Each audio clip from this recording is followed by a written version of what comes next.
I'm David Cott, host of New History of Spain, and this is episode 13, titled How Majorian Almost Saved the Roman Empire. In this episode, you'll learn about the history of the final days of the Western Roman Empire and Roman Hispania, and the sudden end of the Visigothic Kingdom of Toulouse after the decisive Battle of Vouillé in 507.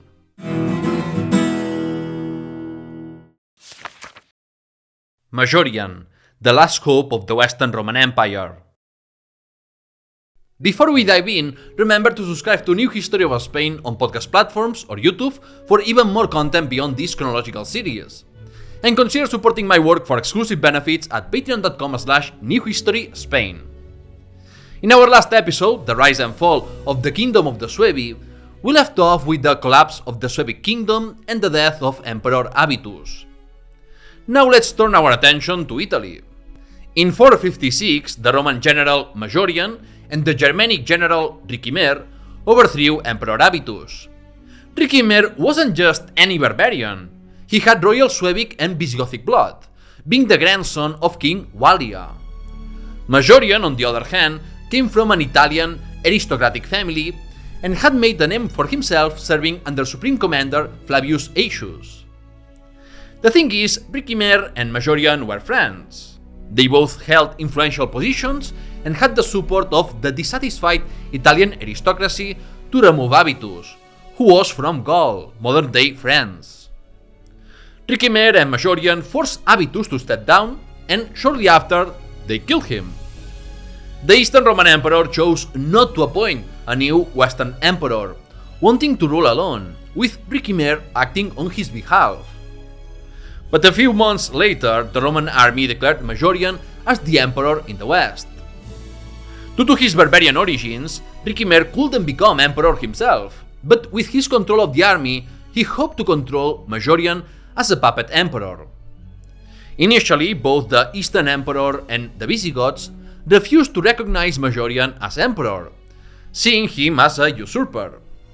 However, by the end of 457, with no other viable alternative, the Eastern Emperor recognized Majorian. When Majorian took power, effective Roman control was limited to Italy and a portion of Gaul. Even this was under threat, as the Vandals, led by King Euric, were attacking Italy, and the Gallo-Roman aristocracy refused to recognize Majorian. Instead, they allowed the Visigoths and Burgundians to take over what was left of Roman Gaul. Majorian's immediate priority was defending Italy and then reconquering southeastern Gaul. He personally led his troops against the Vandals who were raiding southern Italy, and in no time he crushed the Vandals and expelled them from the Roman motherland. This victory earned Majorian a reputation as a capable leader, a true hero who emerged in a time of great need. It's hard not to admire these strong men who rise in times of adversity. So much so that there is a great history YouTube channel named Majorianus in his honor. However, powerful leaders often attract envy, as was the case with Majorian's former friend Ricimer. Ricimer, who had ambitions of being the de facto ruler of the Western Roman Empire, didn't expect Majorian to be such a magnificent emperor. Feeling overshadowed, Ricimer began to distance himself from Majorian and quietly worked to undermine his former ally's position. Roman reconquest of Gaul. While Majorian focused on Italy, Theodoric II boldly expanded the Visigothic Kingdom in Gaul and Hispania, conquering regions like Baetica, including the key city of Seville, with support from some local elites. Although the Roman Emperor now firmly controlled Italy, he needed to recruit more troops from barbarian groups like the Ostrogoths, Burgundians, and Suebi to reconquer Gaul. This also speaks volumes of the weakness of the Roman West, as the reconquest was done not with local people, but with the same foreigners who threatened the empire's integrity. Majorian also started building a fleet to confront the Vandals, but it wasn't yet strong enough for an offensive. At the end of 458, he began his campaign to reconquer Gaul, leading the army himself and leaving Ricimer in Italy. The Romans and Visigoths clashed at the Battle of Arelate, near Arles, where Majorian forces decisively defeated the Visigoths. As a result, Theodoric II was forced to retreat from Septimania, the southeastern region of France, with cities like Narbonne and Carcassonne. The treaty signed in 459 restored the Visigoths to allied status and forced them to abandon not only Septimania, but also their gains in Hispania. Majorian appointed a trusted general, Aegidius, to govern Gaul while continuing his campaign against the Burgundians, who also returned to allied status. He then reconciled with the Gallo-Roman aristocracy to advance his ambitious plans to restore the Roman Empire's former glory. From victory to victory, it seemed his dream might become a reality. Roman reconquest of Hispania. Majorian's next goal was to bring Hispania back under Roman control. He sent messengers to announce that the Visigoths were once again allies of the Roman Empire and that Hispania would soon be under imperial rule. As we have discussed in earlier episodes, Roman control in Hispania was mostly nominal at this point. The local Hispano-Roman elites managed their territories with little interference. In some provinces like Baetica and Lusitania, there were small Gothic and Suebi garrisons. Galicia and parts of Lusitania were in chaos after the fall of the kingdom of the Suebi under Reciar. The Suebi lived off the land more as plunderers than as rulers of a territory and had split into two factions, one in the south of Galicia and the other in the north. Hispania was politically fragmented, divided among local powers and some barbarians. But with the help of the Visigothic allies, the Roman Empire reasserted control over Tarraconensis, Carthaginensis, and Baetica in 459. Meanwhile, the Romans also regained control of Sicily and the Balkans. In Hispania, the real campaign began in Lusitania and Galicia, where the instability caused by the Suebi was creating hardships for the local population. The Romans, led by the Count of Hispania, Nepotianus, and supported by Visigothic allies, recaptured important fortified cities like Lugo and Santarém. However, the operation was limited in scope, as the empire did not decisively crush the Suebi. Majorian himself led a large army through Zaragoza, and then moved to what is now Santa Pola in the eastern province of Alicante, where a significant fleet was docked. This fleet was intended to launch an expedition to defeat the Vandals in Africa once and for all. The king of the Vandals and Alans, Euric, was nervous about Majorian's seemingly unstoppable progress and tried to negotiate peace. Majorian refused because he was determined to restore Roman control over the former breadbasket of the western part of the Roman Empire. Up to that point, everything was going perfectly, and it seemed Majorian might achieve something even greater than Aurelian and Diocletian in the 3rd century. Death of Majorian, death of the Roman Empire. But fate had other plans. From 460 onward, everything that could possibly go wrong did go wrong for the Western Roman Empire. The Vandals bribed some of the officials in charge of the dock, allowing them to destroy the large fleet that was crucial for defeating the Vandal kingdom. This led to the Battle of Cartagena. Majorian was forced to cancel his expedition and delay his dream of reclaiming the African provinces. He decided to return to Italy, stopping in Arles along the way. Meanwhile, Ricimer had begun plotting against Majorian while the emperor was busy fighting abroad. Ricimer had the support of some Italian aristocrats who were unhappy with the higher taxes Majorian had imposed to fund his military campaigns. Before Majorian could reach Rome, Ricimer intercepted him with a military detachment, had him arrested, beaten, tortured, and finally beheaded in 461. It was a tragic end for a hero like Majorian. Ricimer, the treacherous plotter, then installed a puppet emperor, as he had always dreamed. However, this puppet ruler was not recognized by the Eastern Roman Emperor, nor by any of the generals who had served Majorian, such as Aegidius in Gaul, Nepotianus in Hispania, or Marcellinus in Illyria and Sicily. With Majorian's death, the dream of restoring the Western Roman Empire died as well. From that point on, Ricimer controlled what little remained of the empire in the west, which was mainly limited to Italy. various barbarian groups seized the moment and took over the western provinces, with local elites and clergy actively cooperating with them. The Burgundians conquered Lyon, and the Visigoths regained access to the Mediterranean Sea by re-establishing their control over Septimania. Meanwhile, Aegidius and Marcellinus ruled independently in northern Gaul and the Balkans. In 463, Aegidius, with the help of the allies of Gaul and the Franks, stopped the Visigothic attempt to expand into northern Gaul. However, the Roman commander in Hispania, Nepotianus, was overthrown by Theodoric II. The imperial government also lost control over Hispania, as the Visigoths cut off land routes between Italy and Hispania, and the Vandals controlled the sea routes. It's telling that the Hispano-Roman landowner went to the Visigothic court in Toulouse instead of the imperial court in Ravenna to request military help against the Suebi. This clearly shows how the authority of the Roman Empire in the West had collapsed for good. 476. The fall of an empire. In 468, a large Roman expedition organized by the Italian court and Constantinople was launched to reclaim Africa from the Vandals.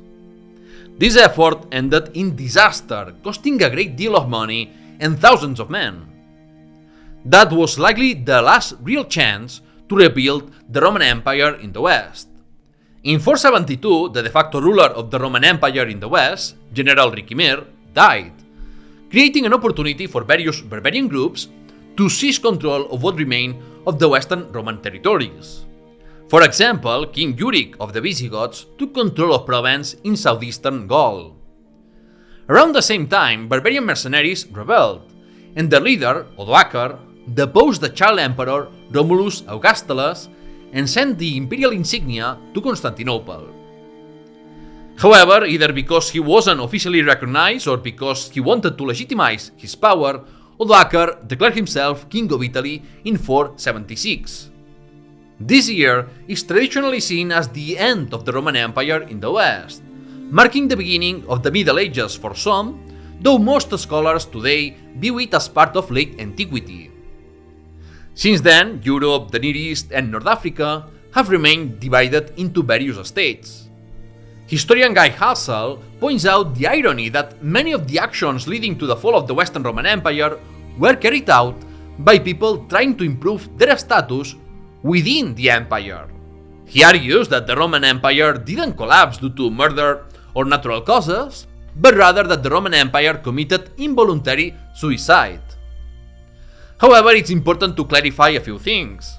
The Roman Empire technically still existed because there were never two separate states for East and West. There was just one state ruled by two emperors, both titled Augustus. After 476, the Roman Empire had only one emperor in the East, while the Germanic kings in the West claimed to rule as allies of Rome on his behalf, a claim that persisted well into the 6th century. This narrative was more fiction than reality because, by all appearances, the Roman Empire no longer existed in the West. However, the idea of Rome remained a powerful source of legitimacy for rulers. In fact, because this idea persisted, Emperor Justinian launched an ambitious program to reconquer and restore the empire in the first half of the 6th century. It's after Justinian's death that we can truly say the Roman Empire ended, as his empire, more commonly known in historiography as the Byzantine Empire, had little Roman identity left. It had even abandoned Latin as the official language and just became a Greek empire. The reunification of the Suebi under Remismund. In Galatia around 465, King Remismund managed to reunify the Suebi with the support of the local clergy and the crucial assistance from Visigothic King Theodoric II. To achieve this, Remismund became a military client of Theodoric II, a type of vassalage common among the Germanic peoples. Besides the political and military dominance of the Visigoths over the Suebi abandoned their pagan beliefs and converted to Arian Christianity in 466, thanks to a missionary sent by the Visigoths. However, Remismund wasn't content being a vassal, and after Theodoric II's death, or perhaps even earlier, he decided to break free from Visigothic influence. Remismund attacked the region of Coimbra in Portugal and raided the provinces of Zamora, León, and Asturias. In some cases, he occupied cities with the cooperation of local leaders, as happened in Lisbon. This suggests a shift in attitude among some of the local elite toward the Suebi. In response to these expansionist moves, the Visigoths sent punitive expeditions to keep the Suebi in check. Unfortunately, the chronicle of Hidatius, the main written source on the Suebi in Hispania, ends in 469, leaving us with about 80 years of little to no information about Galicia and the Suebi. Despite this dark age, we can be confident that these years were crucial for the consolidation of a kingdom of the Suebi that was accepted by the local Hispano-Romans, as suggested by the reign of Remismund. Euric's Visigothic campaigns in Hispania. The Visigoths reconquered Septimania and attempted to expand further north in Gaul. When this effort failed, Theodoric II negotiated peace with the Franks and the Roman Empire. However, some prominent Visigoths saw no need to negotiate with what they viewed as a doomed empire. Due to internal power struggles, Euric, the last surviving brother of the king, assassinated Theodoric II in 466 and declared himself king of the Visigoths. Euric launched campaigns in both Gaul and Hispania, expanding the Visigothic kingdom to its greatest extent, reaching the Loire and Rhone rivers and capturing cities like Tours, Arles, and Marseille. The Visigothic Kingdom of Toulouse became the most powerful state in the post-Roman West. In Hispania, Euric established garrisons in cities like Pamplona and Zaragoza, and possibly in more distant locations like Baetica, Carthaginensis, and Lusitania. In Merida, an inscription from 483 mentions a Gothic duke who, along with the local bishop, worked to repair the city's bridge. However, the authenticity of this inscription has been questioned, and it's unclear whether this Gothic duke acted independently or led a permanent garrison established by Euric. The Hispano-Roman aristocracy in Tarraconensis resisted the Goths because of their strong loyalty to Rome. However, in 472, the last imperial representative in Hispania, Duke Vicentius, switched allegiance to the Goths, bringing to an end nearly 700 years of Roman administration in Hispania. For Euric, Hispania was a region reserved for future Visigothic expansion, but the core of his kingdom remained in the southern half of Gaul. Most historians agree that the migration of Visigoths to Hispania didn't occur on a larger scale until the 530s. As I mentioned earlier about the kingdom of the Suebi under Requila and Requiar, maps showing Euric's Visigothic Kingdom of Toulouse are often misleading. Large areas of Hispania were still under the control of local elites, and the Visigoths only had a few military garrisons in the region. The consolidation of Visigothic power in Hispania was a process that took many decades to complete. As a ruler, Euric integrated the Gallo-Roman and Hispano-Roman aristocracy into administrative and military roles. He promoted the Code of Euric, a collection of laws that has come down to us only in fragments. This has sparked debates about whether these laws applied only to the Gothic population or were intended to replace the Roman Theodosian Code as territorial law. Euric has sometimes been seen as anti-Catholic, but this view is unfair. He wasn't looking for religious conflicts, rather he wanted the powerful Catholic clergy in Gaul and Hispania to submit to Visigothic rule. Some clergy members resisted and were purged, but these actions were motivated by politics, not religion. The power of the Church in the 5th century. The institution that benefited most from the collapse of the Roman state was undoubtedly the Catholic Church.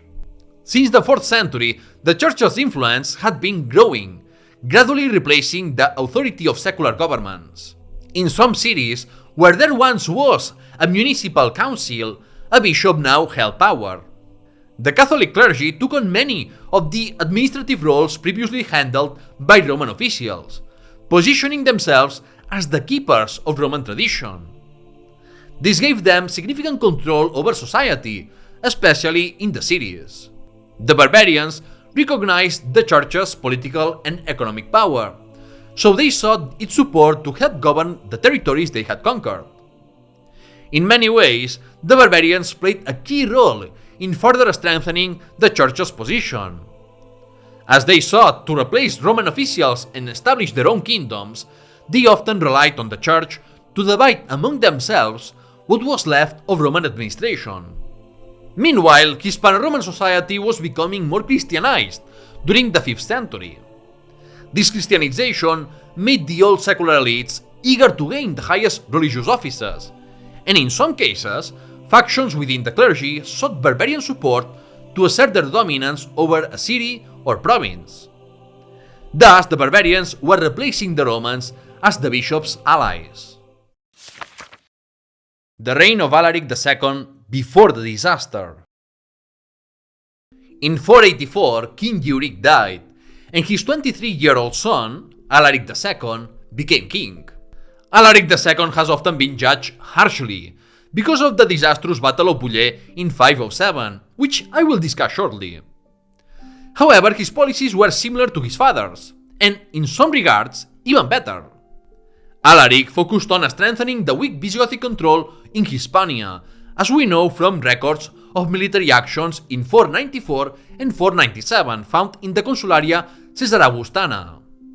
The dispatch of Gothic troops in 497 was probably in response to the news from the previous year of a Hispano-Roman labeled as a usurper and tyrant in the sources, named Burdunellus. The same situation occurred in 506 with a man named Peter. We don't know how much authority these individuals actually gained, but their actions show that, in the power vacuum, some Hispano-Romans tried to create their own political entities, or even declare themselves Roman emperors. These uprisings by Hispano-Roman elites in Tarraconensis reflect their strong loyalty to the Roman Empire and their resistance to Gothic rule. In addition to military efforts, Alaric II focused on strengthening royal authority and integrating the Gallo-Roman and Hispano-Roman elites, both secular and religious, into the Visigothic state. With these objectives in mind, we can understand the promulgation of the Breviary of Alaric, a simplified version of the Theodosian Code, adapted to the post-Roman world and approved in 506 with the cooperation of both the clergy and the landowning class. Alaric II's relaxed religious policy was also important, as Catholic bishops held more power than many secular leaders in various cities and regions. Alaric used the old carrot and stick approach to reward those loyal to the Visigothic kingdom and exile those who conspired with the Franks or Burgundians. Among other things, Alaric eliminated the subordination of the churches in his kingdom to Rome, a move supported by the influential Bishop Caesarius of Arles. More importantly, in 506, Alaric II called a council of bishops in the Gallic city of Agde, presided over by Caesarius. This shows just how crucial the Catholic Church's support was for maintaining the power of the Visigothic monarchy in Toulouse. However, the Hispano-Roman bishops didn't attend this council, which suggests that Visigothic political influence in Hispania was still limited. A new council was planned for the following year in Toulouse, but it couldn't take place due to a tragic political and military event for the Visigoths. The Battle of Vouillé and its consequences. The tragic event I'm referring to is linked to the Franks. After King Euric's death, the Franks became a powerful kingdom, expanding from what is now Belgium to northern France. King Clovis I united the Frankish leaders and conquered the kingdom of Soissons, a Gallo-Roman territory ruled independently by General Aegidius and later his son after the assassination of Majorian. The threat of the Franks became more and more apparent, and during the 480s and 490s, the Visigoths and Franks clashed several times. The Visigoths struggled to stop the Frankish advance. Meanwhile, the Ostrogoths, led by King Theodoric the Great, conquered Italy with Visigothic support, sealing their alliance through a royal marriage. To counter the growing power of the Franks, Alaric II relied on diplomacy with help from Theodoric, and secured an armistice. But in 507, Clovis I resumed his attacks on the Visigoths. The court in Constantinople had encouraged this by promising to name Clovis Patrician of Gaul if he fought the Visigoths while they dealt with the Ostrogoths. Clovis took advantage of the fact that the Visigoths were Arians, while he had converted the Franks to Catholicism, framing this war as a religious crusade to liberate the Gallo-Romans. To prove it was a war of liberation, Clovis forbade his troops from looting. The religious angle was heavily emphasized by Gallo-Roman and Frankish clergy as a key reason for the Frankish victory, even though we know that Alaric II was not an anti-Catholic.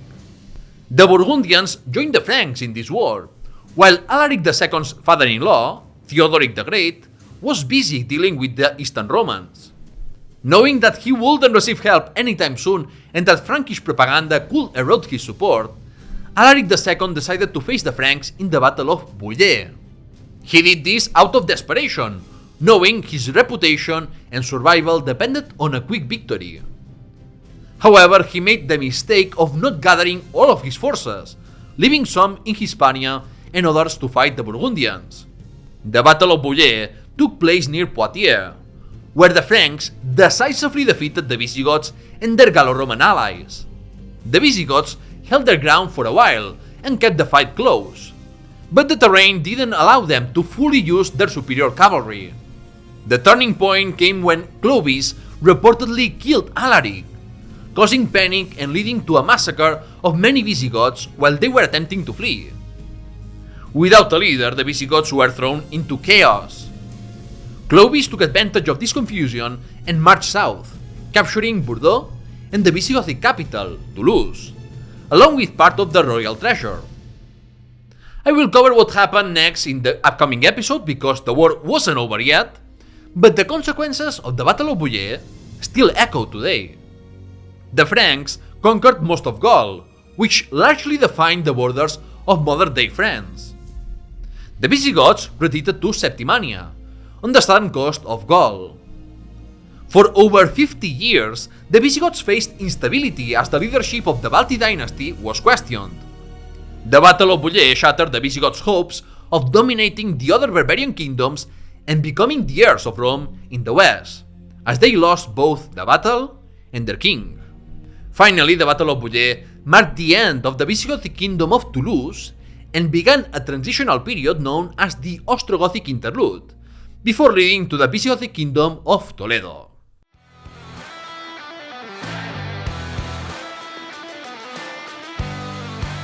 The verdict! In today's verdict, I want to highlight the importance of not overextending, of not going beyond your possibilities.